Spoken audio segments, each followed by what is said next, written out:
저는 뭐 어떤 이 세상적인 기술은 아무것도 없습니다. 그러나 예수님이면 어떻게 하실까를 늘 생각을 하면서 늘 그 대답을 해 드리지요. 근데 공통점이 하나가 있더군요.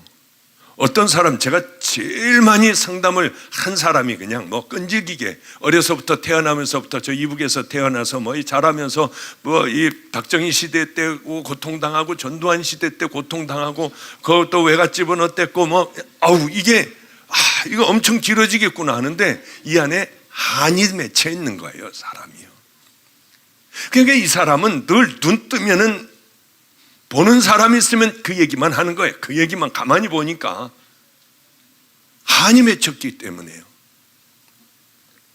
야, 이거 큰일 났구나 하고 그러다가 제가 포기를 해버렸어요. 그냥 그래, 그냥 끝까지 한번 들어줘 보자 해가지고 제가 잘 기억은 안 납니다만 아마 4시간, 5시간을 들었던 것 같아요. 4시간, 5시간이요. 했던 얘기 또 하고 이게 했나 안 했나 여러 사람들에게 해가지고 이게 잊어버려가지고 또 여기를 했나 안 했나 모르니까 여기서 혹시 제가 좀 전에 이 얘기 했나요? 그러고서 안 했다고 하면 이거 또 할까봐 무조건 하지도 않은 얘기 하셨죠? 좀 전에 그 얘기 하셨죠? 하면서 듣는데도 그렇게 오래 하더라는 거예요. 이게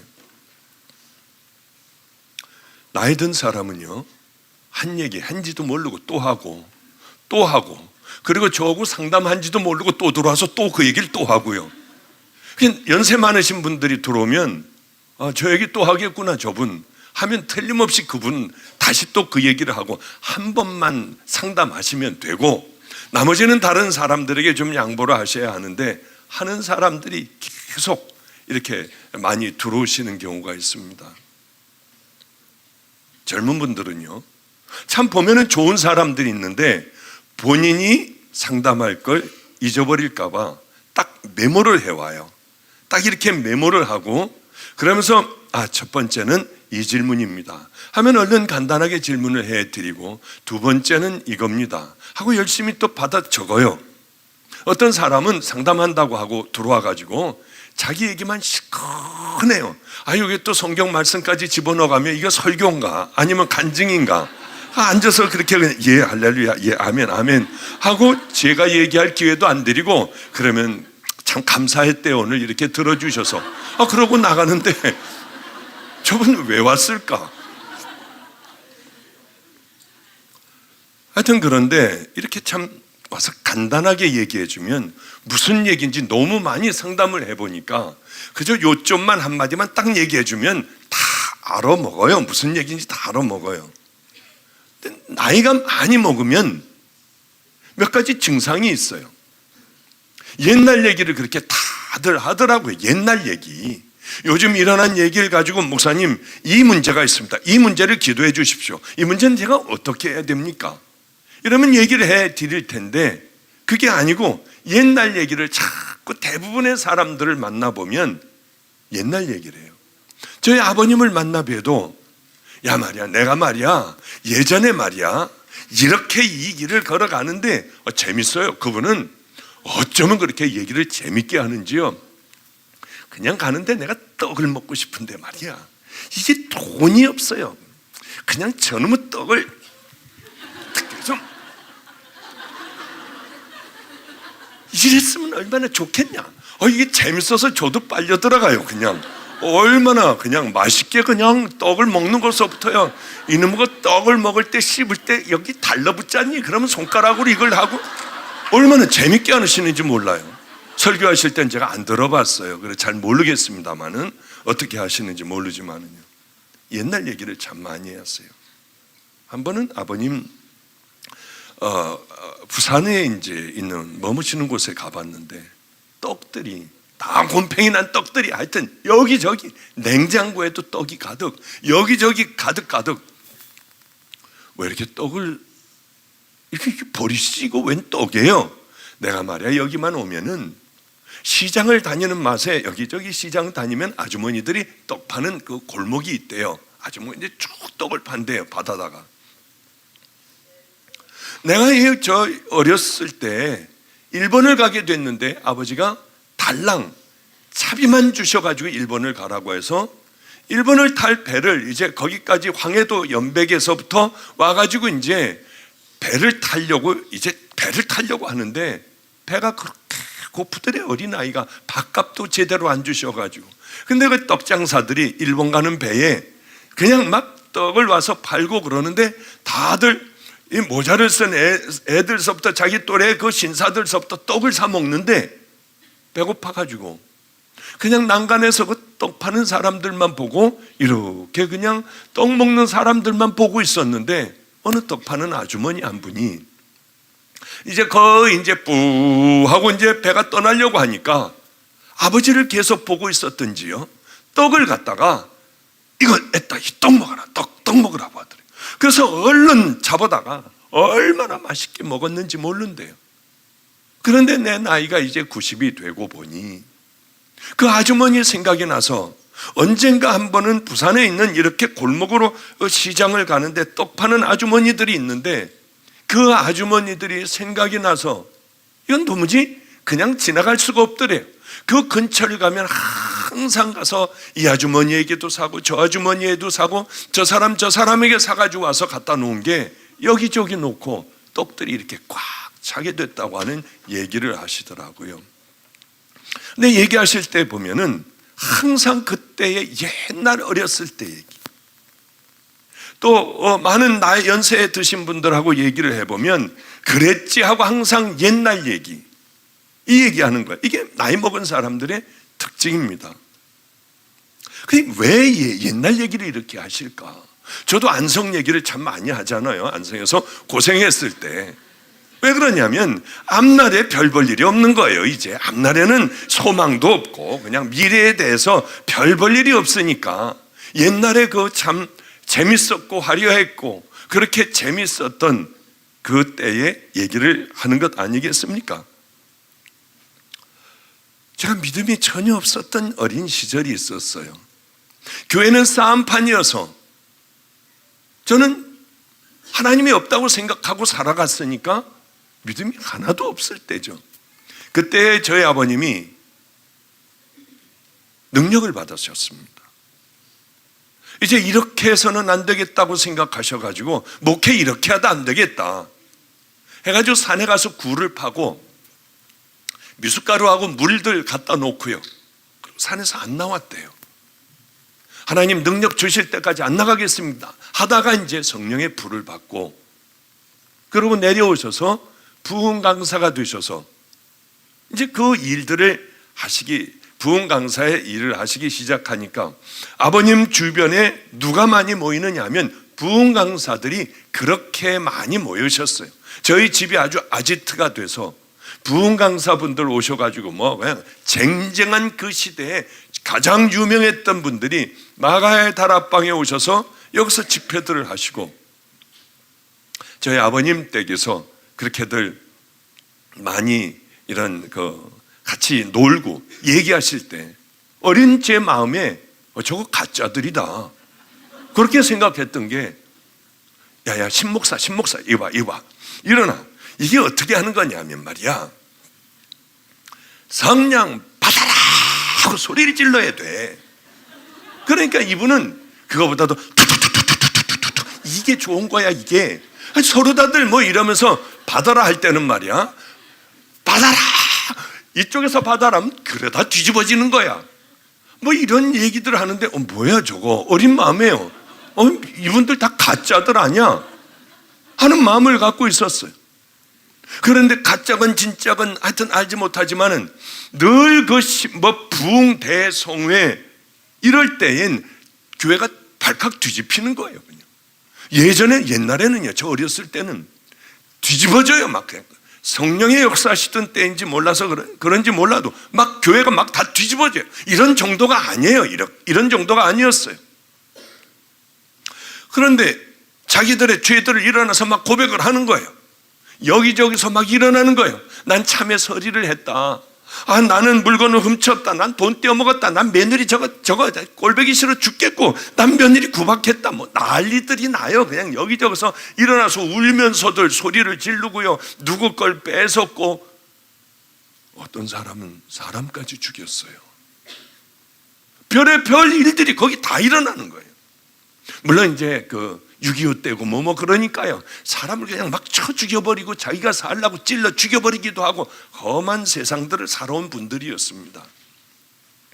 일어나서 그렇게 자기가 죄를 졌다고 하고 자기가 죄를 졌다고 하고 사람들이 일어나 막 아우성을 이렇게 막 소리 지르고 눈물 바다가 됐을 때 다 같이 통성으로 그리스도의 보혈로 씻음 받는 주 한번 기도하겠습니다. 그러면 그때는 막 난리가 났어요. 난리가 났어. 그랬던 어렸을 때의 기억이 제가 있습니다. 그런데 참 놀라운 사실이 하나가 있어요. 이 시대에는 교회에서 당신들 죄인이고 내가 죄인이라고 하는 이 소리를 듣기가 어렵게 되었습니다. 안 그렇나요?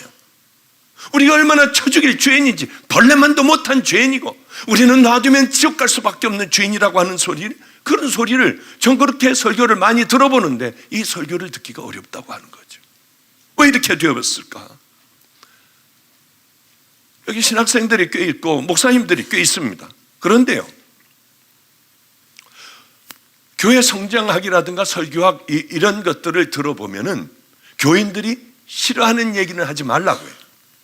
부담스러워하는 얘기를 하지 말래요. 요즘 또 헌금하라고 하는 거, 뭐 교회 진다고 하는 거 이런 거 하지 말라고 하는 그런다고 해요.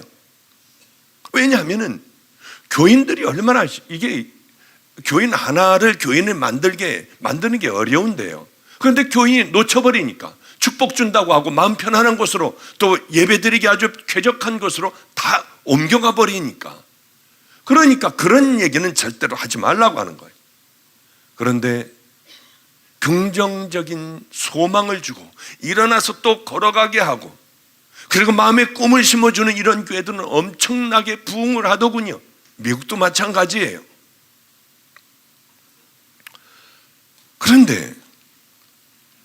그러니까 다들 긍정적인 얘기를 해주고 축복받는 얘기를 해주고 위로받는 얘기를 해주고 소망을 품게 하는 얘기를 해주고 이 땅에 소망을 품게 해주는 얘기를 해주고 누가 이렇게 해서 뭐 얼마를 바쳐서 이 사람이 이렇게 잘 됐다고 하면 그 사람을 간증을 시키고 그래요.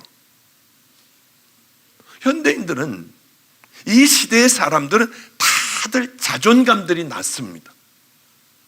열등감들이 많아요. 그래, 나는 못났지, 난 공부도 못했고, 그래, 나는 뭐 부모에게 이렇게 학대를 받고 자라났고, 나는 그래, 저 사람에게 저렇게, 그래, 남편에게 아내에게 이렇게 나는 눌려 지내고, 이렇게 이런 취급을 받았고, 이런 아픔이 있고, 다들 열등감 가운데 살아가요. 이 열등감 가운데 살아가는 이 사람들에게 당신들 이게 뭐냐 하면은 불뚝불뚝들 다 일어난다고 하는 거죠. 참 재밌어요. 제가 설교를 이렇게 하잖아요. 뭐 실수할 수도 있고 죄에 대한 설교를 단호하게 할 수도 있고요. 저는 타협하고 싶지 않아요. 그러려면 저는 안 해요. 목사 왜 해요 이것을요? 교인들이 죄 문제를 가지고 돌아와 회개하고 믿음의 길을 걸어가지 않는다면 이거 설교해서 뭐예요?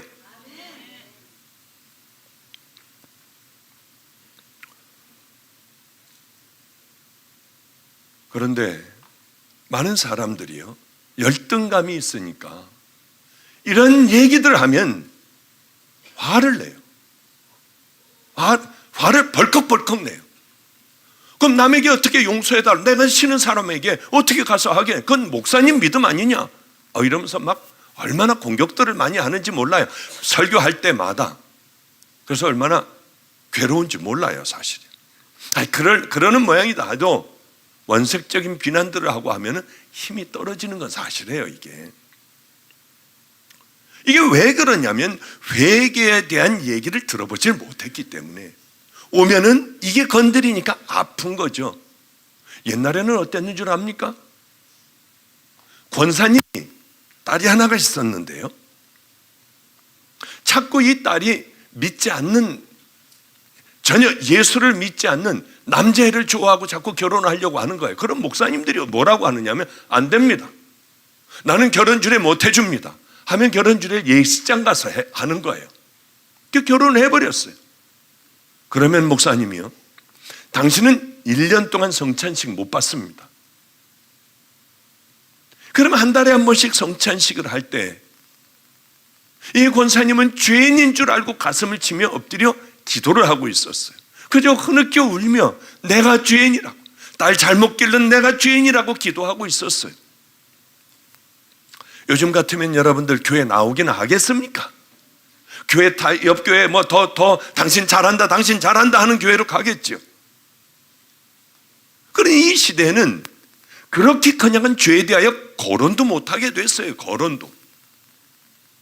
저는 생각하기를 이게 바로 현대교회, 지금 대한민국의 교회들의 가장 큰 위기다, 이런 생각을 해요. 그러니까 교인들은 뭐냐면 죄가 뭔지도 몰라요. 내가 지금 어떤 죄를 지고 있는지도 몰라요. 내가 죄인인 것조차 십자가가 필요하지도 않아요. 왜? 죄인인지 모르는데 어떻게 죄인인지 모르는데 뭔 십자가가 뭘 필요해요? 들어보지도 않고 죄에 대한 위기감도 없고. 그러니 십자가가 필요하겠어요? 예수님이 필요하겠습니까? 그러니까 교회에서는 십자가를 떼어버렸어요. 저 떼어버린 교회 많이 집회 다녔어요. 저 십자가가 없어요. 우린 이렇게 가려놓기라도 했지만요, 죄가 뭔지도 모르고 예수가 뭔지도 모르고 십자가가 뭔지도 모르고 어떻게 해야 천국 가는지도 모르고, 그러니까 살다 보니까 몸뚱아리는 교회에 나와 있는데 교회를 다니는데요, 삶은 세상 사람하고 동일한 삶을 살아가더라는 거죠. 세상 사람이나 교인들이나 똑같아졌습니다. 그러니까 비판을 받고 세상 사람들은 우리를 향하여 손가락질하는 거 아니겠나요? 아마 그럴 거예요. 교회 왜 옵니까? 굉장히 기초적인 거를 좀 얘기하고 싶어요. 교회 왜 오나요? 이런 얘기를 하면은 개척교회 목사님들이 안 데려올까 봐 아주 걱정해요, 교인들. 그런데 이 문제가 해결돼야만 교회 문은 열려요. 이제 두고 보십시오. 제가 앞을 보는 눈은 있어요. 우리나라도 동일하게 외국과 같이 미국 또 저 유럽 이쪽과 같이 다 무너져 갈 거예요. 교회들 다 문 닫을 거예요. 어떤 교회들이 살아있느냐? 성령님이 역사하시는 교회와 예수님과 십자가가 죄사함이 있는 교회는 사람들이 꾸역꾸역 모여드는데, 그렇지 않은 교회들은 아마 다 쓰러질 거예요. 틀림없이 유럽을 따라가고 미국을 따라갈 겁니다. 텅텅 비어 있어요. 제가 이제 곧 또 영국도 가고 미국도 가고 해요. 집회를요. 그쪽을 제가 왜 유럽 쪽을 왜 안 가려고 하느냐? 가보면 텅텅 비어 있어요. 연합 집회를 한다고 해도, 도시에서 연합 집회를 한다 해도 다른 데는 물밀듯이 밀려오는데 이곳에는 그저 몇십 명 모이면 잘 모여 있더라는 것이죠.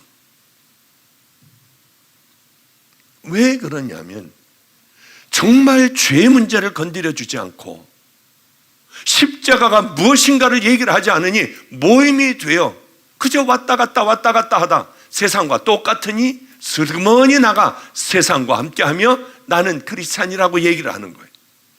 이 시대에도 꼭 그렇게 될 거라고 저는 봐요. 교회는 죄의 문제와 정면으로 맞닿아요.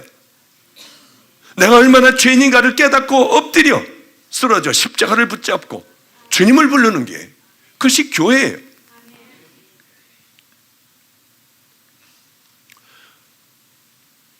그리고 그것으로 끝나는 것이 아니라 죄의 값은 사망입니다.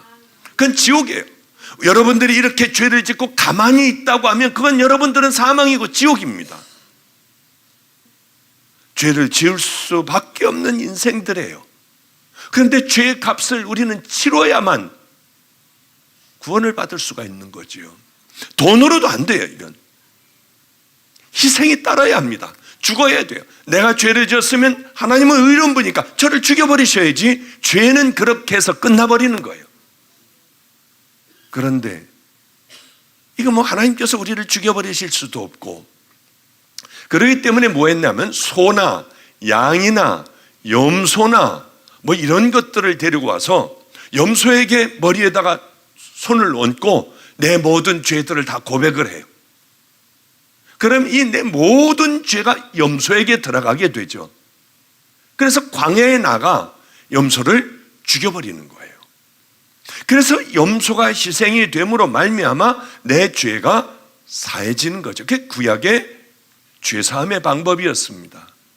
그러니 처음에는 내 모든 죄들을 이 염소에게 다 이게 그렇게 기도하여 다 그 염소가 가져가게 하여 염소를 잡아버렸어요.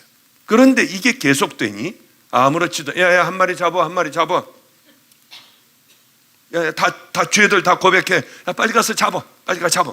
아, 이거 또 찜찜한. 야, 한 마리 갖고 한 마리 또 갖고 와. 이게 이렇게 되게 되는 거죠. 정말 내 죄를 고백하고 하나님 앞에 단칼에 죄가 희생이 되는구나. 그것이 아니라 내가 이렇게 목이 잘려 피를 다 뿌리고 죽어가야 하는데, 그래 이렇게 정말 감사하다 이런 생각을 가져야 하는데 그렇지 않더라는 거죠. 아, 그래 가면서 야, 염소 한 2마리만 갖다 놔라. 그리고 범죄를 저지르고 가서 염소에게 손을 대고 기도하고 그걸 잡아버리는 거예요. 우리가 이렇게 되기가 쉽죠. 하나님은 이제 더 이상 그 냄새도 맡기도 싫으니 내게 더 가져오지도 말아라. 우리 주님은, 하나님께서는 단호하게 그렇게 말씀을 하세요. 왜냐하면 하나님은 그렇게 해서 회개하고 돌아오길 바랬는데 이 인간이라고 하는 작자들은 또 범죄하고 또 범죄하며 그 식으로 살아가니까요. 그래서 하나님께서는 우리에게 예수 그리스도를 주셨죠. 그래서 우리가 죽어야 할 죄인이 모든 죄들을 다 예수님에게 우리는 다 전가를 하고 하나님의 모든 진노는 예수님에게 다 쏟아졌습니다. 하나님의 분노가 다 쏟아졌어요. 아버지요, 이럴 줄은 모르셨을 거예요. 예수님도 어찌하여 나를 버리시나이까. 정말 하나님이 자기를, 예수님을 버리시는 줄 알았어요. 목마르다. 그리고 예수님은 거기서 단번에 제사 지내게 되었고요, 우리들의 모든 죄값을 예수님이 다 치렀어요. 이제 우리는 뭐 하면 되느냐? 그 예수님을 믿고 우리들의 죄를 십자가의 보혈로 씻겨져야만 한다는 거죠. 그 조건은 뭐냐? 그 조건은 죄를 버려야 해요. 그런데 우리가 죄를 증오하지 않는다면, 생각만 해도 정말 지겹고 구토가 날 정도로 생각만 하면 내 자신에게 침을 뱉어버리는 그러한 죄에 대한 그러한 마음이 없으면 우리는 또 잡아요. 또 붙들게 돼요. 하나님 앞에 그렇게 예수 그리스도의 보혈로 씻기고 울고불고 난리를 폈어도 죄를 미워하고 저주하는 마음이 없다면 우리 또 이걸 붙잡게 된다고 하는 거죠. 하나님, 죄에 대하여, 내가 저지른 그동안의 모든 죄에 대하여 저주하게 하여 주세요. 생각만 해도 소름 끼치게 해 주시옵소서. 그 기도를 우리는 참 많이 해야 될 거예요. 그런데 교회를 다닐 때 병 낫기 위해서, 사업이 잘 되기 위해서, 자녀들이 어떻게 축복받기 위해서 이런 마음을 가지고 교회를 다니며 목사들은 그 양들이 원하는, 바로 그 원하는 그 얘기들로 축복을 해주고 하니 이 교회에 구원이 있겠습니까? 레위기 16장 36절에 보면 이렇게 기록되어 있습니다. 이는 너에게 안식일 중의 안식일인즉 너희는 스스로 괴롭게 할지니 영원한 지킬 규례니라. 이게 뭐냐면은, 이는 너에게 안식일 중에 안식일인즉, 주일날에는 너희는 스스로 괴롭게 할지니 영원히 지킬 규례라 했습니다. 안식일 날은 우리가 괴로워해야 돼요. 고통스러워해야 돼요. 교회에 와가지고 이런 얘기하는 사람들이 있습니다. 교회 오면은 마음이 편안하고 주님 품에 안긴 것 같고 이제는 꼭 그럴 수도 있어요. 찬양을 하면 막 평안 가운데 있고 꼭 그럴 수도 있지만은, 그러나 교회는 오면 괴로워해야 될 시간들이에요. 교회 나와 하나님 앞에 예배를 드리며 우리는 죄의 문제로 괴로워해야 돼요. 한없이 눈물을 흘려야 돼요. 그리고 기뻐해야 돼요. 왜? 그리스도의 보혈로 우리들의 죄들이 씻어져 이제는 정결한 믿음의 신부들이 되는 바로 그것이 교회여야 합니다. 교회 와서는 딴 얘기 들을 필요 전혀 없어요. 딴 얘기를 들으려고 하면 절대로 안 돼요. 저는 절대로 교회에서 그런 이런 기쁨과 그냥 축복과 이런 얘기 안 해요. 왜냐하면 교회는 무엇이냐? 죄 얘기를 듣고요. 우리 마음이 찔리고 우리 마음이 교회 오면은 괴로워 어쩔 줄 몰라 하며 이 모든 것들을 예수 그리스도의 보혈로 씻기고 돌아가는 것, 그 장소가 교회이어야 해요. 교회는 맞아요, 코이노니아 맞아요, 교제도 해야 되지만 쓸데없는 세상적인 교제들, 이거는 하나님 앞에 벌 받아요. 우리에게 그렇게 세상적인 모임을 갖고 서로들 놀고 막 왔다 갔다 하고 하느라고 하나님께서 예수 그리스도를 십자가에 못 박으셨습니까? 그분을 예배하라고 주님께서는 그렇게 하셨습니까? 십자가는 코미디가 아니에요. 십자가는 뽕짝이 아니래도요. 주님 앞에 가보면 알 거예요. 거룩하고 엄숙한 곳이에요. 예수님이 십자가에서 돌아가신, 모든 죄를 다 뒤집어 쓰시고 돌아가신 은혜의 장소가 바로 교회라고 하는 것이죠. 예배 시간은 그런 거예요. 여러분들에게 예배 시간은 어쩐지 몰라도 저에게는 생명과 같이 귀한 시간입니다. 허물과 죄로 죽었던 너희를 살리셨도다. 맞습니다. 이제 말씀을 좀 여러 사람들이 설교 말씀보다 목사님 뽑기를 해주세요. 뽑기를. 그거 없애면 절대로 안 됩니다 하고 뭐가 그렇게 좋은지요. 근데 가장 더 중요한 것은 우리들이 이 시간에 내가 얼마나 죄인인가 나를 바라보는 거예요. 일주일에 한 번씩은 죄 문제를 해결하고 우리들이 그동안에 지었던 모든 죄들을 해결받고 지나가야지, 머리 위에 우리들의 모든 죄들을 산더미같이 쌓아놓으면 언젠가는 무너질 날도 있다고 하는 거죠. 이 말씀 한 말씀만 드리고 끝낼게요. 죽은 사람은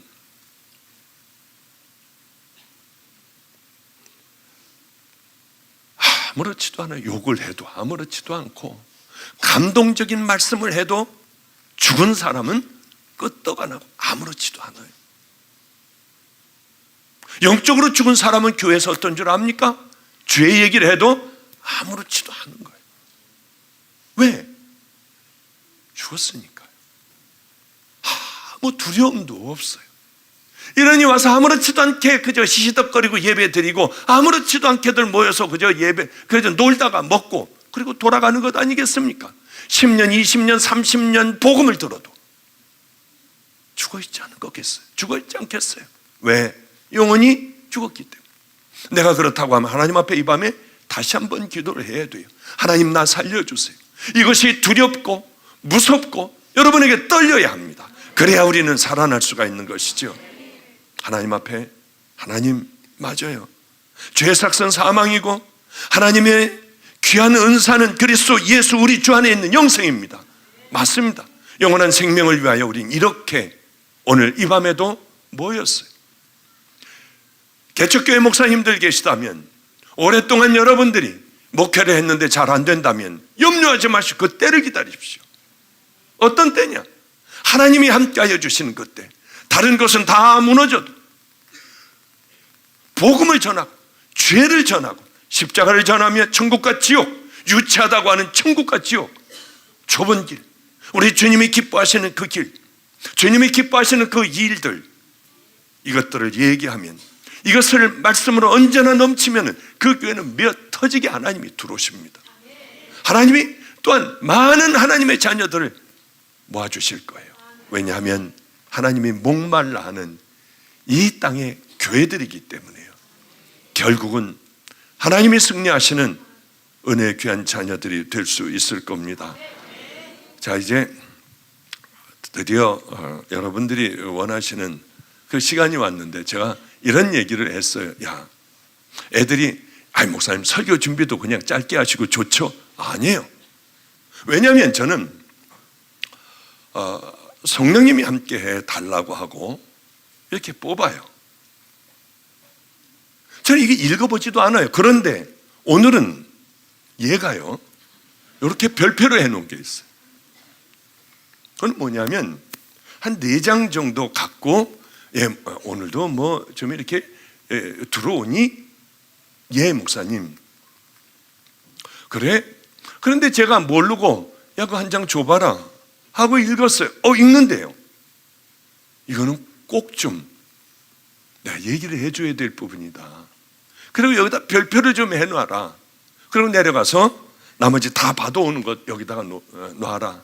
이거는 내가 꼭 얘기를 해줘야 될 그런 부분인 것 같다. 제가 그런 얘기를 해서요, 죄송해요. 오늘은 그저 한 2장인가 그렇게 제가 봤어요. 근데 왜? 이게 주님께서 그렇게 하셨구나 하는 생각을 제가 그냥 나름대로 했습니다. 그런데 우리 아이들하고 반은 진담, 반은 농담 겸, 너희들은 재밌지만 나는 굉장히 힘들어. 성령님과 함께 하는 것이 더 좋겠냐, 아니면 내가 준비해서 하는 것이 더 좋겠냐? 성령님이요, 그런 소리 말아라. 왜 그러냐면 제가 준비해서 하는 건 딱 준비해 가지고요, 여기서 이렇게 하면 돼요. 그런데 성령님하고 하는 거는 대책이 없습니다. 그냥 이렇게 해가지고 성령님이 저를 이끌어 주시는 대로 이제 그대로 끌고 나가는 거예요. 질문에 대한 대답도 그렇습니다. 그런데 저도 죄인이잖아요. 저도 생각으로 난 미워하고 판단하고 정죄하고 내 눈에 있는 들보를 못 보고, 왜 그럴 때 있지 않습니까? 그럴 땐 성령님께서 음성이 작아져요. 거의 안 들려요. 그럴 때 뽑으면 어떻게 되겠어요, 이거? 저는 그런 능력이 없거든요. 뭘 이렇게 순간적으로 막 탁탁탁탁, 이 순발력이 없어요. 저는 그저 멍해요, 그냥.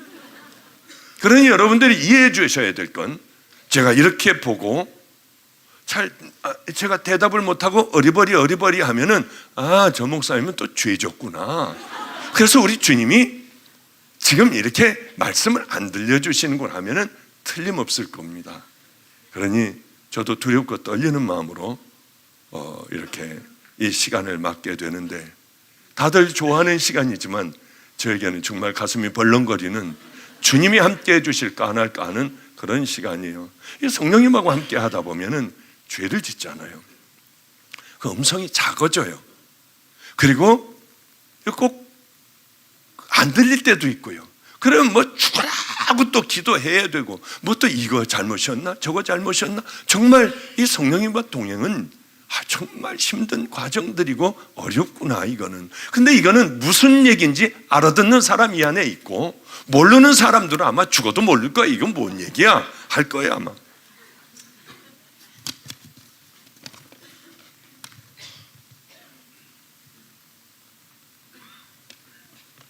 이거 아까 본 게 아닌데 이게 잘못 뽑았네요. 참. 고난에 대해 궁금합니다. 목사님 설교 말씀 중에 고난이 끝날 즈음에 마음의 고난이 거의 끝나간다는 마음이 들었는데 상황은 달라지지 않았다고 하셨는데요. 그때 주님께 향한 목사님의 마음은 어떠하셨는지요? 고통스러웠는지, 감사하셨는지, 사랑을 깨닫게 해주셨는지. 이게 무슨 말이냐면은,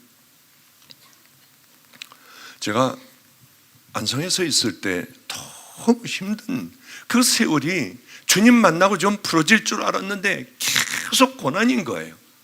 교인들도 한 명도 없고요. 주님 만나고 13년이라는 세월이 정말 바르게 걸어왔으면 교인도 주셔야 하는데 교인도 한 명도 없고, 몸은 아파서 죽어가고요. 그리고 하는 것마다 다 안 돼요. 강패 애들 만나가지고 얘네들 한번 똑바로 해보겠다고 하는데 이놈들은 때리고 모욕을 당하게 하고, 먹을 것은 없어가지고 굶고 있는데요. 여러분 한번 한 이틀만 굶어봐요. 그냥 금식 말고, 금식은 을에 굶는 거겠거니 하고 주님 붙잡지만은, 그냥 굶는 거는요, 하루만 굶어도 죽어버릴 것 같아요. 너무 힘들어요. 심장이 팍팍팍팍팍팍팍 뛰어요. 이틀 굶으면은 그 다음에 앞에 눈이 안 보여. 가서 누구한테 길거리 지나가는 사람에게 동냥을 좀 해볼까? 죄송합니다, 제가 돈이 없어서 그런데 이거 해볼까? 아니야, 나는 주님의 종이야. 그러면은 전도사님네나 목사님네 가가지고 슬쩍 가서 거기 있으면은 밥을 줄까? 아니야, 나는 그럴 수 없어. 나는 주님의 종인데 추접스럽게 내가 가서 얻어먹을 수는 없어. 그리고 이제 살아왔죠. 그랬는데 이제 힘들고 어려운 일들이 굉장히 많았어요. 그때마다 한번 좀 똑바로 해보려고. 그래, 힘들어도 내가 이렇게 할 거야. 나를 때려내도 면회를 가고요. 그리고 이제 목사님들 하고 한 달에 한 번씩 밥을 먹습니다. 우리는 교육자 회의라고 했어요. 그래, 거기 가가지고 먼저 생각을 하는 거예요. 야, 교육자 회의 이제 3일만 이제 좀 배고프면 한 끼 가서 죽어라고 무지하게 먹어야지. 그러고 막 좋아서 어쩔 줄 몰라요. 우리는 이제 돌솥밥을 먹었습니다. 그래, 돌솥밥 여기다가 따라 놓고 여기다 주전자에서 물을 부어 놓고 탁 덮어 놓고, 그리고 상하고 상 사이에 앉아서 먼저 가서 있다가 양쪽에 다니면서 두부서부터 부침개서부터 양쪽에 이 반찬으로 배불리 먹고, 그 다음에 밥을 먹고, 그 다음에 누른밥을 먹고, 야, 이럴 거야. 그러고 이제 뭐 너무 회의가 그렇게 긴지요. 그냥 끝나자마자 가서 거기 가가지고 가서 앉아서 기도하고 있는 거예요. 상하고 상 사이에 가가지고. 그리고 이제 드디어 똑바로 앉으라고 해도 그냥 상관없이 그 가운데서 앉아서 있다가 밥 먹을 때가 이제 감리사님이 기도를 하시고, 그래서 이제 천천히 여기서 갖다 놓고, 여기서 천천히, 남이 옆에 있는 목사님들이 눈치가 얼마나 빨라요. 천천히 양쪽을 왔다 갔다 하면서 먹고, 그 다음에 이제 밥을 한 숟갈을 딱 먹었는데요, 물까지 다 부어놓고 작전대로 다 됐어요. 한 숟갈을 딱 넣는데 이게 정말 기가 막힌 거예요. 씹을 수가 없어요 이걸. 그래서 그냥 꿀떡하고 삼키면 여기서 뜨거운 게 딱 들어가는데요, 이게 하나가 들어가니까 눈이 밝아져요. 두 번째, 이제 배부르게 본격적으로 먹어야겠다 하는데 집에서 애들이, 굶고 있는 애들이 있어요. 근데 혼자 가만히 못 먹겠더라고요. 아무리 내가 배가 고파도 마음의 신앙이나 뭐 이런 게 아니라, 내가 훌륭한 사람이라 그런 게 아니라 양심이 있잖아요. 애들이 도시락을 못 사줘요. 학교를 가요. 얘네들은 가가지고 도시락 젓갈만 있으면 돼요. 얌마, 일로 밥 줘, 일로 줘, 일로 갖고 와 하면 애들이 다 갖고 와서 이제 실컷 먹을 수가 있어요, 얘네들은. 그런데 젓가락을 부러뜨려 우리 주님이 하셔. 배고파도 한번 굶어봐. 우리 주님이 기억하셔. 너희들 그 삶을 살아가야 한다. 그럼 하나님이 나중에 너희들이 지금 이걸 기억하셔. 가장 힘들 때 젓가락을 부러뜨리고 너를 주님 앞에 기도해. 그리고 냉수 마셔, 물 마셔. 아니, 저는 애들에게 이렇게 얘기해 놓고 저만 가서 아무도 안 보는 목회자 먹는 데 가서 꾸역꾸역 먹는다는 게, 이게 양심이 이게 허용이 안 되더군요. 그래서 젓가락을 놨어요. 숟가락도 다 놨어요. 제 옆에 뚱뚱한 목사님, 왜 그러니에요? 왜 얼굴도 그러니에요? 얼굴색도 안 좋고. 저 소화가 안 돼서 그래요. 정말 안 먹어? 예. 지 밥그릇에다 세상에 이걸 덮는데요, 이게 돌아버릴 것 같더라고요. 그냥 오면서도 어떻게 해야 하나. 전도하다가 핑 돌아요. 그래서 이렇게 쭈그러뜨리고 앉아있다가 일어나려고 하면 도무지 세상이 빙빙 돌아요. 그런데 청파리아 터미널, 바로 버스 터미널 옆에 청파리아에서 찐빵 찌든 걸 탁 문을 열었는데 겨울인데요, 짐이 확 하고 저한테 하필이면 오는지요. 가서 하나 짚고 도망가려고 했대요. 그러다가 이렇게 그 횡단보도에서 파란불 들어오길 기다리는데 찐빵만 보는 거예요. 파란불 들어와도 안 갔어요. 찐빵 보느라고. 그런 인생을 살아갈 때요, 그렇게 살아갈 때, 그러다 이제 파란불이 들어와서 이제 건너가는데 난 거지구나, 나는 생거지구나, 정말 뭐 의사고 뭐고 어쩌고 저쩌고 이런 거 다 쓸데없이 나는 거지구나 하고 오면서 울었어요. 하나님, 거지부터 다시 시작하게 해주세요. 그런데 바로 이때에 어떤 사람이요, 이걸 잘 들으셔야 돼요, 100만 원을 보내온 거예요. 그러니 제가 어떻겠어요? 애들이 왔을 때요, 손 붙잡고 막 100만 원 왔다, 100만 원. 야, 이 100만 원 봐, 100만 원 하면서 막 다 뛰었어요. 막, 야, 라면을 100만 원어치 나가 사러 가자. 이 여기다 쫙 갔다가 라면 100만 원어치 사다 놓고, 그때는 100만 원이 어마어마했습니다. 그래서 아침에도 먹고 말이야, 학교 갔다 와서 저녁 때도 한 개씩 먹고 하자 우리. 그러고 애들하고 좋아하는데, 저 뒤에 앉아있는 임철 목사, 우리 교회 부목사예요. 전화가 왔더라고요. 목사님 큰일 나시오. 왜? 태풍이 와가지고 다 날아가 버렸시오. 그래가지고 가봤더니 기가 막히더라고요. 그래서 100만 원 다 놓고 나왔어요. 그때 하나님이 보셨어요. 이걸 여러분 한번 생각해 보세요. 여기에 70만 원, 여기에 30만 원을 따로따로 갖고 갔습니다. 웬만하면 30만 원 주자. 이게 또 헷갈릴까봐 괜히 70만 원 주고 와서 괜히 이게 이럴까봐, 돈 많은 데는 오른손이니까 힘이 세니까 70, 왼손에는 30. 왜? 힘이 약하니까, 나는 오른손잡이니까 이걸 잊어버리면 안 돼. 그걸 가봤더니 다 무너진 거예요. 그래서 이걸 화장실에 가가지고 다시, 지금 우리 부목사예요, 다시 다 집어넣어가지고 이거 주고 나왔어요. 전화, 이제 우리 주님이 더 주시겠지. 왜 나는 이 모양일까? 이거를 한번 아셔야 돼요. 정말 내게 찬스가 왔을 때 하나님께서는, 내가 바른 믿음의 길을 걸어간다면 하나님은 반드시 시험하세요. 제가 여태까지 지금까지 살아온 삶 중에 그러지 않은 경우는 없었어요. 절체절명의 그 순간, 아니 그렇게 배가 고플 때였어요.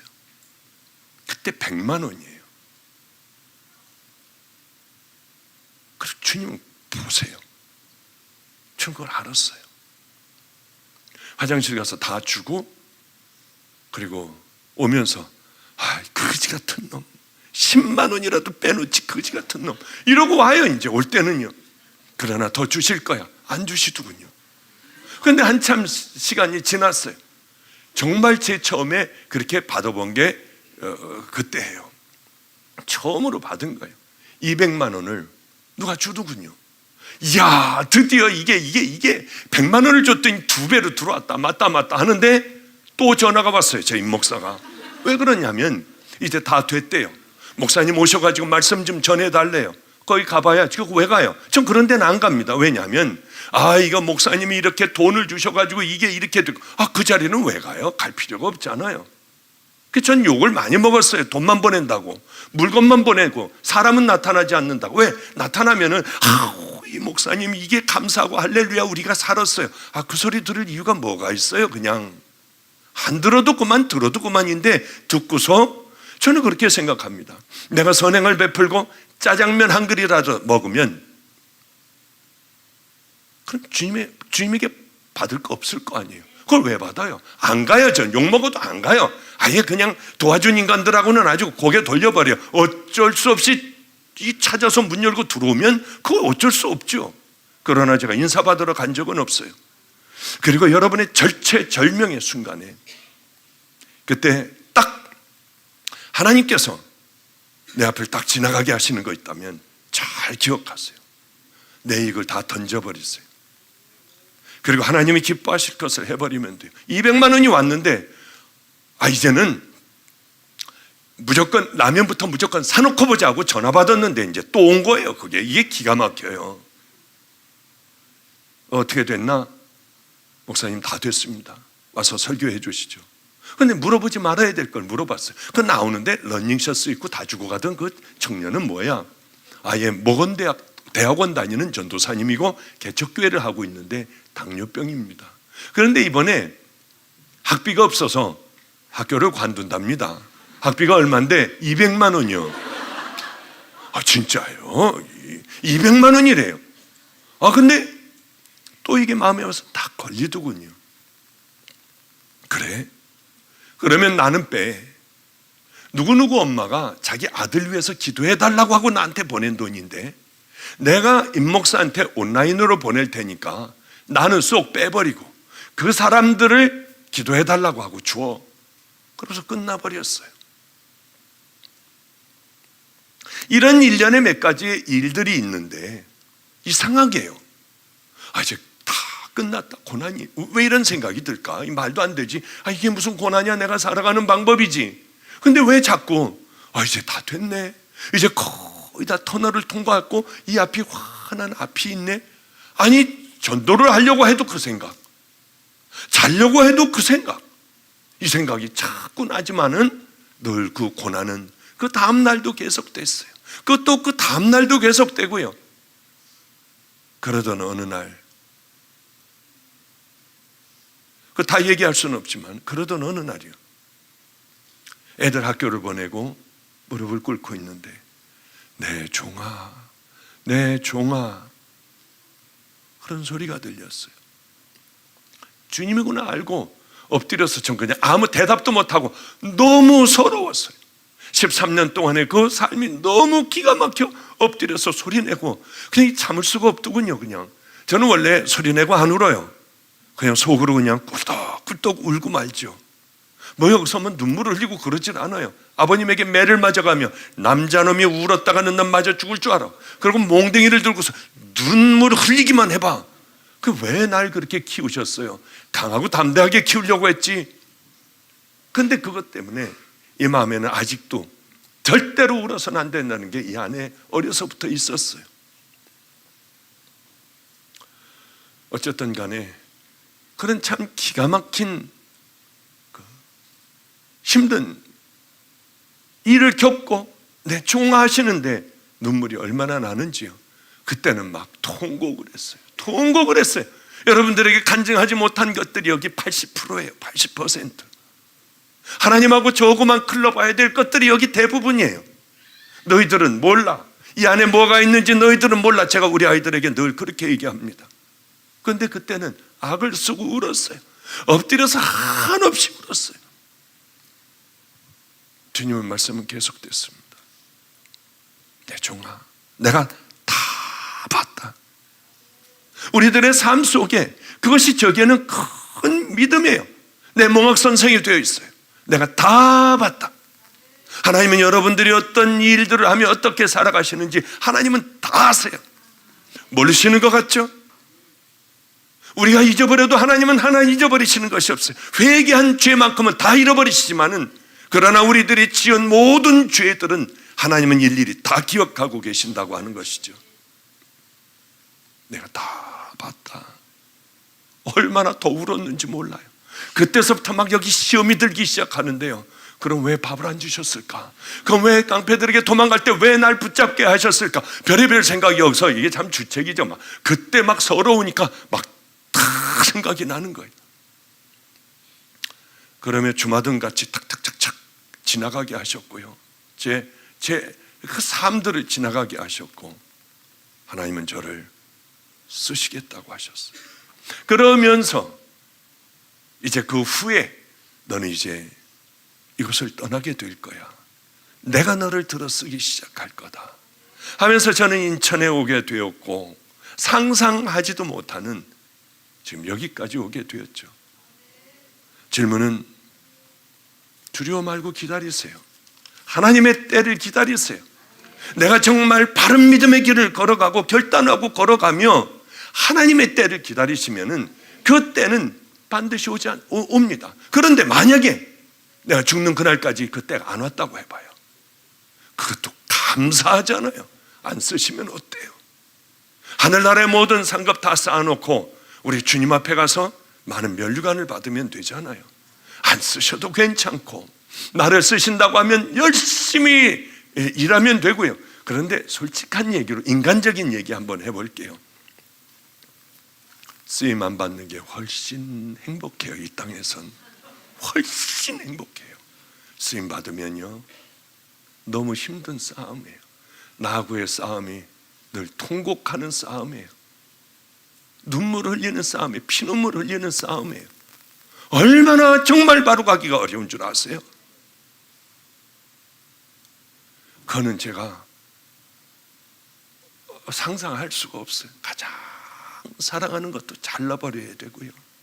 주님 나라 위해서 돌아서야 하고 정말 가장 귀한 것, 내게는 없으면 생명 같은 먹을 것도 다 잘라버려야 돼요.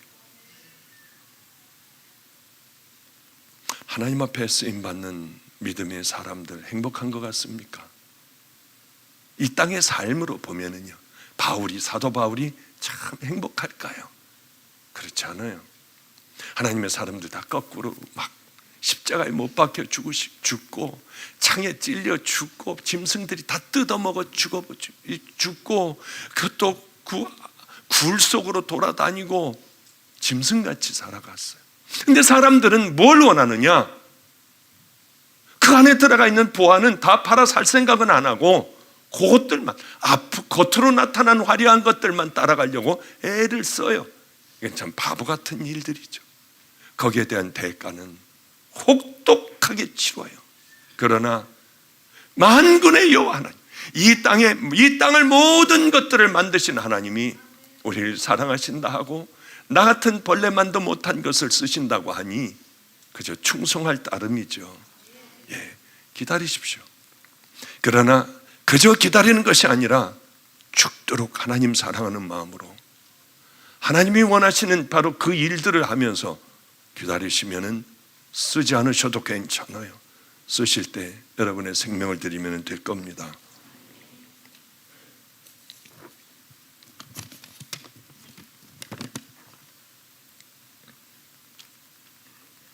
이제 이 요한계시록 같은 건 저한테 물어보지 마세요. 저 왜 잘 몰라요. 이거는요. 딱 요한계시록 딱 물으셨네요. 요한계시록 6장 2절에 기록된 흰말 뜻이 참 궁금했어요. 가짜가 진짜인 척 탈을 쓰고 진리를 거스려 자신들의 의로 가득한 복음을 전하는 자들을 두고 주님인 그들이 흰말을 탄 자라고 분명하게 보여주셨어요. 그런 후 이분에게 개인적으로 보여주신 모양이네요. 주님은 저에게 말씀하셨어요. 내가 길이요 진리요 생명이니 나로 말미암지 않고는 아버지께로 올 자가 없느니라고. 제가 알고 있는 흰말의 의미를 목사님을 통하여 말씀하시는 주님의 음성으로 다시금 듣고 싶었어요. 감사해요. 방주교회 성도 아무개. 흰말은 그 이만희가 타는 거 아닌가요? 저는 잘 모르겠어요. 이만희 타고 사진 찍었더구만요. 죄송해요. 근데 이제 이 부분은 그런 부분이죠. 요한계시록에 흰말에 대해서 이제 흰말, 붉은색 말, 검은 말, 또 하나 청동색인가요? 전 잘 모르겠습니다만은 그런 말들이 나오죠. 이건 악한 하나님을 대적하는 그런 것들이라고 생각하는데요. 반면에 요한계시록 몇 장인지는 잘 모르겠지만 19장일 겁니다. 아마 요한계시록 19장 11절에 백마를 타신 분, 또 내가 하늘이 열린 것을 보니 보라 백마 탄 자가 있으니 그 이름은 충신과 진실이라. 그가 공의로 심판하며 싸우더라. 그의 눈이 불꽃 같고 그 머리에 많은 면류관이 있고 또 이름 쓴 것이 하나가 있으니 자기밖에 아는 이가 없고 이렇게 여기 또 금방 돌아가면은 흰 말을 탄 분이 나오는데 이분은 예수님이죠. 그러니까 이런 겁니다. 저쪽에서는 흰 말을 탄 게 아주 하나님을 대적하는 자이지만은 또 이쪽에서 이렇게 보면은 흰 말을 탄 것이 예수님을 또 상징하고도 있죠. 저는 제일 모르는 게 요한계시록이에요. 저에게 요한계시록은 묻지 말아 주셨으면 좋겠어요. 왜냐하면은 제일 어리석은 사람들이 있습니다. 베리칩을 받아야 하느냐 말아야 하느냐, 이거 말아야 한다고 하면 저 교회는 저건 저주받은 교회고 전 구원도 없는 교회인데 저 왜 저런지 몰란다. 아니다, 이놈의 그냥 이게 무슨 놈은 이게 그렇게 이게 666이라고 당신이 어떻게 아느냐, 성경에 나와 있고 이런 싸움을 할 필요가 없어요. 이거는요. 왜 그런 싸움을 하는지요? LA에 집회 갔는데 서로들 난리들이 났더군요. 두 패로 딱 갈라졌어요. 제가 그래서 주님 저 어떻게 해요? 이거 목사님 의견을 밝히래요. 연합 집회 하는데 쫙들 목사님이 앉으셨는데 이쪽은 베리칩 받아야 된다. 이건 베리칩은 아무것도 아니니까 받지 말아라. 이 사람들이 앉아가지고 연합 집회를 하는데요. 저보고 묻더라고요. 그래서 야단을 쳤어요. 성령님에게 물었죠. 성령님 저 이거 어떻게 해야 돼요? 큰일 났어요. 야단을 쳐라. 야단을 쳤어요. 아니 쓸데없는 거 갖고 이거 왜 그러느냐. 내가 구원받았느냐, 내 양들이 구원받았느냐, 이게 중요하지. 어떻게 이거 뭐 지금 있지도 않은 그걸 받아야 되느니 말아야 되느니 그러느냐. 정말 받지 말아야 될 때면 하나님의 사람들 하나님이 딱 보하여 주실 거고, 받아도 된다고 하면은 아무렇지도 않게 받을 거다. 그러니까 이런 거 갖고 싸우지 말고, 이 받아야 지옥 가고 받지 않으면 뭐 이게 뭐 어떻게 되고, 그거는 예수 그리스도의 보혈이 가르는 거지 베리칩이니 뭐니 이런 것 아니니까. 그것이 받아야 되는지 안 받아야 되는지 난 모른다. 그러나 가장 중요한 것, 지금 당장의 당면에 있는 하나님의 말씀대로 살아가는 것, 사랑하고 용서하고 좀 좁은 길 걸어가고 십자가의 보혈로 날 씻기고 죄들을 좀 열심히 죄들과 싸우고, 그거 해야 되지 않느냐 그랬더니 역시 목사님 대단하시대요. 한 명도 피해간 사람이 없었는데 역시 목사님 그러시다고 하더라고요. 이게 한 번 구원은 영원한 구원이냐, 아니면 한 번 구원은 영원한 구원이 아니다, 이것 가지고 싸울 필요 전혀 없어요. 왜냐하면 아리까리 하니까 양쪽을 주장하는 거 아니겠어요? 아리까리 하니까. 그런 건 어떻게 하느냐, 묻어둬 버리세요. 그냥 흰말은 뭐냐, 이거 이만희가 닫지, 그냥 그렇게만 알아두시면은 아주 별 문제 전혀 없어요. 그거는. 그래서 이렇게 저렇게 해석될 수 있는 거는요, 구태여 해석해서 날짜까지 잡어 그걸 얘기하려고 하지 마세요. 그러다 이단들 되는 거 아니겠습니까? 잘 모를 때는 이쪽도 주장이 있고 저쪽도 주장이 있으면 덮어버리면 돼요. 그런데 이건 요한계시록을 보면 맨 그런 말투성이더군요. 그래서 그냥 쭉 저는 한번 읽고 가면서 이건 예수님의 말이구나, 이건 이만희 말 같다, 그냥 그렇게만 생각하고 넘어가니까, 이렇게도 전 천년 후가 맞냐 후천년 후가 맞냐 이것 가지고 싸울 필요가 아무것도 없어요. 그냥 덮어두세요. 그건 주님이 하실 일이니까. 모르는 걸 왜 자꾸 끄집어서 맞다, 이쪽을 보면 이거다, 저쪽을 그러다 신천지들 되고요, 방송에 이렇게 뭐 난리들 나는 것 아니겠습니까? 자, 이제 그런가요?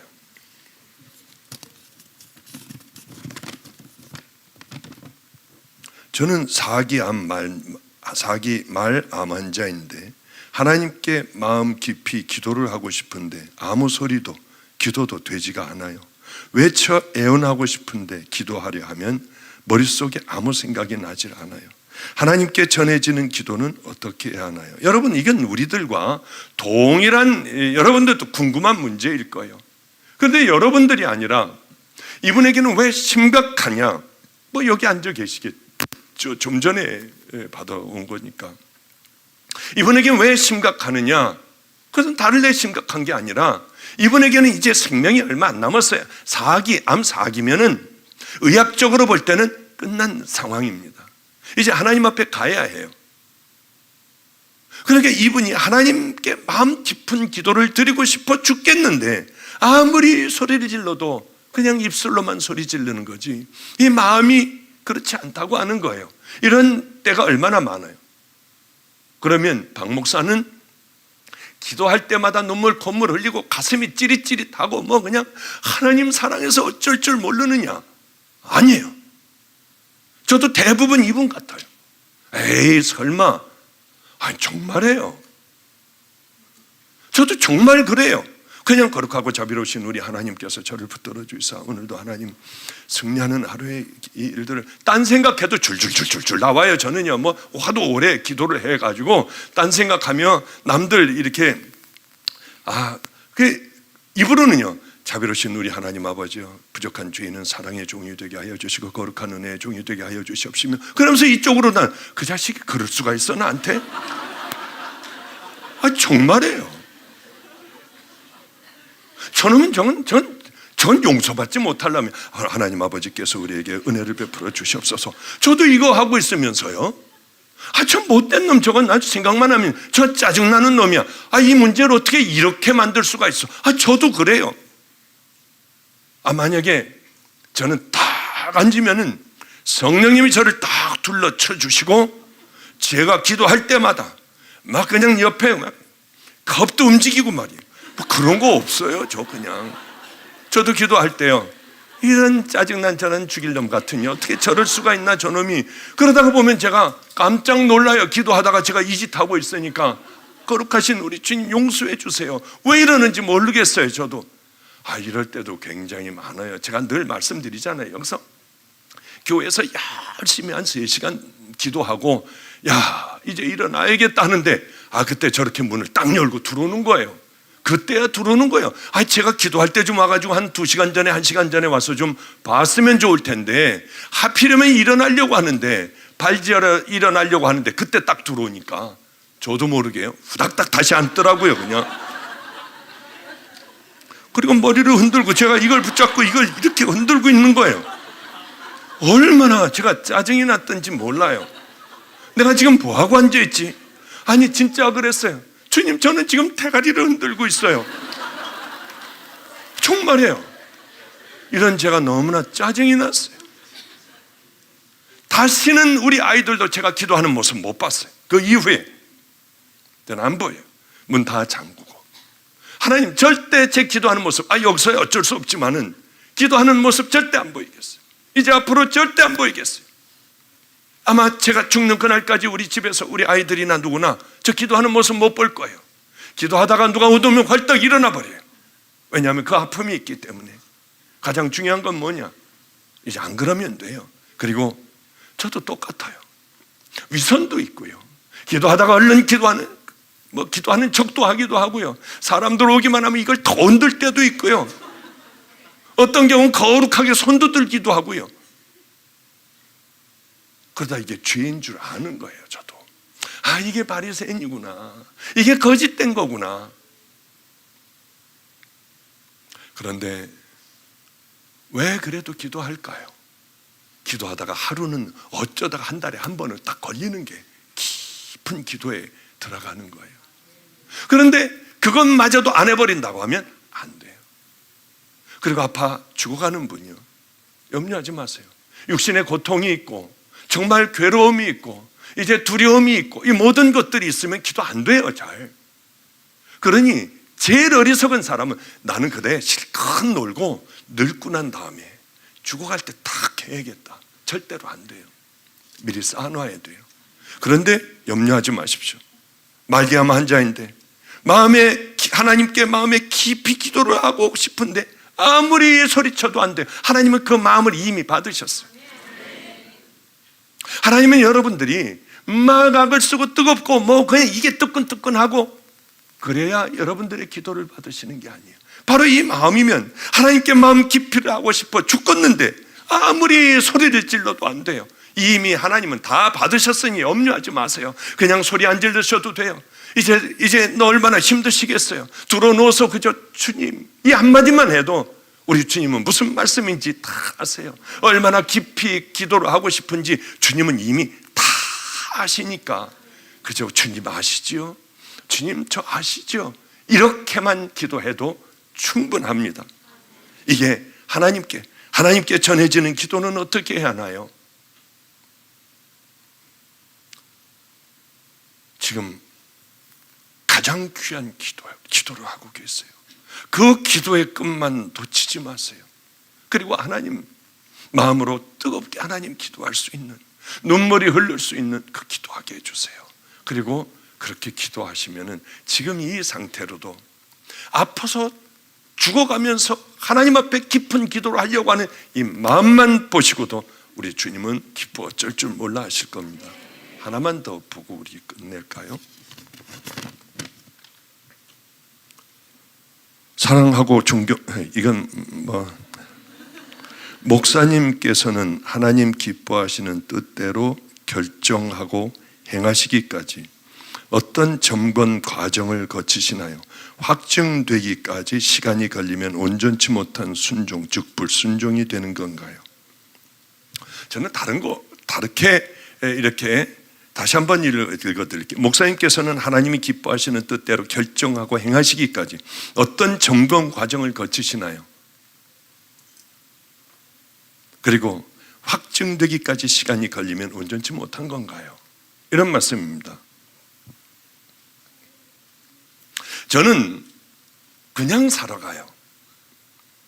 이걸 하나님의 뜻일 거야, 그래 이거 이럴 거야, 그러지 않고요. 하루하루 그냥 살아가요. 물론 큰 목표는 천국에 갖다 박아놓고 이 땅에서 내가 꼭 하나님 앞에 한번 기도하며 만들어 보려고 하는 그런 것들은 있습니다. 그러나 제 마음대로 움직이진 않아요. 하나님이 어떤 분들을 통하여 땅을 주시든가 어떤 돈 많은 분들을 통하여 뭐를 짓게 하신든가 하면 전 그때 시작을 하지, 아무것도 없는데 뭘 합니까? 그냥 기도만 하고 기다리고 있죠. 그리고 하나님이 기뻐하시는 뜻이라고 하면 하루 동안에 제가 만나는 여러 사람들과 또 제가 하고 있는 일들 중에 이 어려운 사람들을 골라내고 이 땅에서 굉장히 힘들어하는 사람, 제 힘이 필요한 사람, 예수님을 붙잡아야 될 사람, 제 눈에 띄기만 하면 그건 그냥 안 놔둬요. 반드시 그렇게 해버려요. 뭐가 어떤 희생이 걸리든 하나님이 기뻐하신다 하면 무조건 해요. 좀 전에 말씀드렸지만 100만 원이 오건 200만 원이 오건 상관없어요. 라면 하나를 못 먹고 있던 그때에 주님이 기뻐하시겠다, 이건 주님의 뜻이다, 다 줘버렸어요. 그걸 뭐 계획을 하고 뭐 이걸 순종을 해야 하나 마나 뭐 그런 것도 없이 그냥 밥 먹다가도 한 숟갈 먹다가도 또 먹고 싶어도 그냥 내려놔 버렸어요. 그게 내 마음이었으니까요. 제 마음의 양심이었으니까. 아마 오늘 올라가다가도 뭘 만난다고 하면 저는 반드시 그 일을 해버려요. 그냥 이걸 계획을 하고 불순종인가 순종인가 그거 할 것도 없이 이미 그 삶은 오래전서부터 내게 익어버렸어요. 그 삶이 보면은 그냥 그렇게 해버리는 것이요. 그러게 인천 와서 아버지가 집을 사주셨어요. 이거하고 너하고 동계 사는 끝이다. 얼마나 좋았는지요. 주공 아파트였어요. 애들하고 너무 좋아서 정말 황홀에 까무러칠 것 같았습니다. 춥지도 않아요. 커튼 있는 집에서 사는 거예요. 그래서 애들하고 얼마나 좋아했는데. 그러나 어려운 사람이 있자 저도 모르게 은행 가서 다 뽑았어요. 그래서 다 줬어요. 다 나눠줬어요. 왜냐하면 그렇게 살아오다가 보니까 그게 제 삶이 됐더군요. 줄 것은 외투 하나밖에 없어요. 그럼 외투 벗어줬어요. 가장 귀한 것이라도 그냥 그렇게 줘버렸어요. 저는 뭘 계획하지 않아요. 그냥 보고 만나면 그냥 그렇게 해버려요. 그러다 보니 참 힘들더군요. 제가 그랬어요. 사고 싶은 것도 있고 가보고 싶은 것도 있고, 그런데 그 자리 가면 굉장히 불편해요. 그 갖고 싶은 걸 한번 소유해보면 굉장히 불안해요. 내가 이거 죄 짓지 않았나? 이거면은 저 사람이 이렇게 해줄 텐데, 저거 있으면 저 사람 저렇게 해줄 텐데. 제가 이제 벌써 64세가 되어 연금이 나오더군요. 근데 여기 가장 불쌍한 우리 교인이 아니에요. 조금 말도 몇 마디 안 해봤어요. 그분이 불쌍하더군요. 어저께 다 신청 제가 가서 해가지고 끝냈습니다. 이제 다음 달서부터 저에게는 연금이 나와요. 내 연금.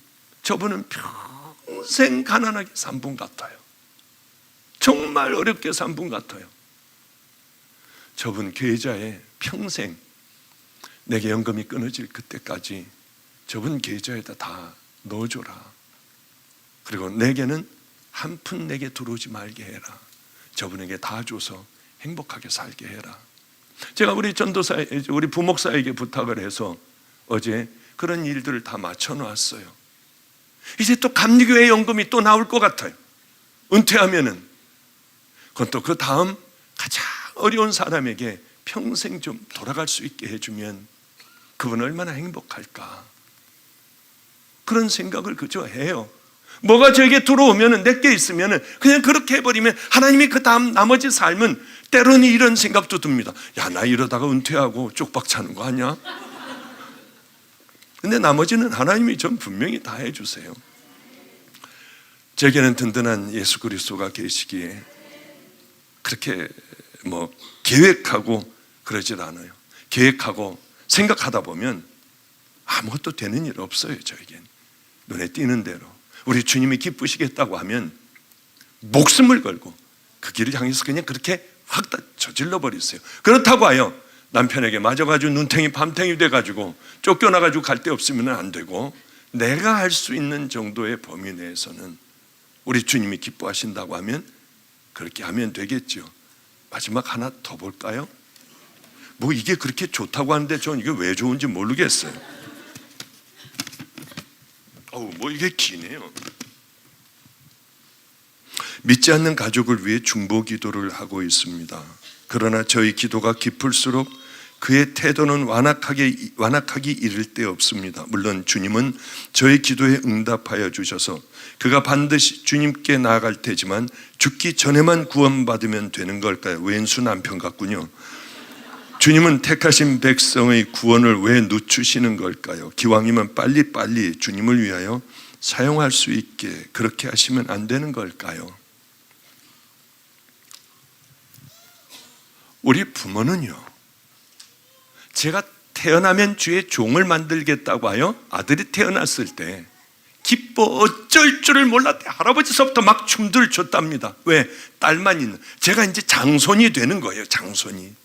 우리 하나님 앞에 이제 드릴 장손이 있다고. 대를 이을 장손이 아니라 하나님 앞에 올려드릴 종의 대가 이제 태어났다고 그렇게 좋아하셨대요. 그러나 저는 종의 길 안 갔어요. 저는 하나님을 버리고 살아갔어요. 이랬을 때 우리 부모가 몇 년을 기도하신 줄 아십니까? 39년. 39년을 무릎을 꿇고 기도를 하셨어요. 저희 할아버지서부터 하여튼 달러부터 저를 위하여 얼마나들 기도하고 금식들하고 했는지요. 빨리 돌아왔으면 얼마나 좋겠어요. 저도 그렇게 생각을 해요. 고등학교 때 제가 성령의 막 교회에서 막 회개하고 이럴 때 저도 성령의 불을 받아서 신학교를 가고 깨끗하게 세상에 나가지 않고요, 깨끗하게 저를 하나님 앞에 드렸으면 얼마나 좋을까. 저 우리 신학교 다니는 애들 보면 정말 이뻐 죽겠어요. 우리 전도사들 보면요, 세상에 나가 더럽혀지지 않고, 야, 니네들 스탠드 바라는 데 가봤냐? 니네들 나이트 클럽이라는 데 가봤냐 혹시? 니네들 이런 데 가봤냐? 무슨 클럽 가봤냐? 우린 그런 거 뭔지도 몰라요. 너 술 먹어봤냐? 그런 거 몰라요. 그냥 이럴 때 얼마나 부러운지. 더럽혀질 대로 다 저는 세상에 나가 더럽혀진 다음에 부끄러운 육신을 가지고 하나님 앞에 나왔어요. 저도 그래요. 일찍 저를 부르셨으면 얼마나 좋을까. 강제로 딱 부르셨으면 지금쯤 아마 어떤 목사가 됐을까 하면 아마 그렇게 어려서부터 주의 종의 길을 가고, 그리고 지금 큰 교회는 하고 있겠지만 큰 교회가 하는 그 일들을 저도 동일하게 하고 있었을 거다 하는 생각이 들어요. 왜 늦게 불러주셨을까? 39년이나 되는 세월을 왜 이렇게들 기도하게 하셨을까? 기도가 깊으면 깊을수록 은혜가 큰 귀한 남편 아니면 누군지 모르지만은 완악하기가 짝이 없는 그분은 아마 하나님 앞에 깊이 돌아올 줄로 믿어요. 두려워하지 마시고요, 꾸준히 자식들 위해서 그렇게 고통당하는 분이 있을 거예요. 자식들의 구원을 놓고요, 절대 멈추지 마십시오. 생명을 걸고 꼭 기도하세요.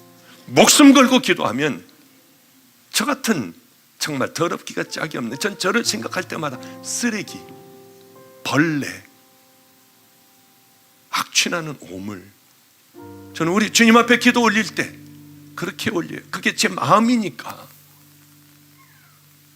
이런 자도 아마 제가 지었던 모든 죄들을 우리 부모에게 알리고 우리 부모가 봤다면 너는 끝이다 이제. 너는 우리 집에 들리지도만, 너는 너하고 나하고 부모의 관계는 끝이야. 분명히 그러셨을 것 같아요. 그런 오물덩어리인 저도 부모들의 기도를 통하여 이 길을 이렇게 죄송하지만 버려진 채로, 그러나 마지막에는 하나님 앞에 생명을 다해 보려고 이 길을 걸어가요. 자식이나 남편이나 믿지 않는 부모를 두고 있는 여러분들이 있다면 두려워하지 마세요. 한 가지, 끝까지 기도하세요. 하나님의 때가 있습니다. 하나님은 그 이유가 각각 그때 돌아오게 하는 이유가 반드시 있으세요. 좌절하지 마시고요, 그것이 때가 늦는다 해도 엎드려 하나님 앞에 생명을 다해 기도할 때 눈물 나는 통곡을 하는 그 은혜의 기쁨은 또 우리에게 있을 줄로 믿습니다. 기도하죠. 하나님 아버지요, 늘 어려움을 피해가게 하여 주시고 성령님께서 말씀하여 주시는 그 은혜로 성도들의 궁금한 점, 하나님 이렇게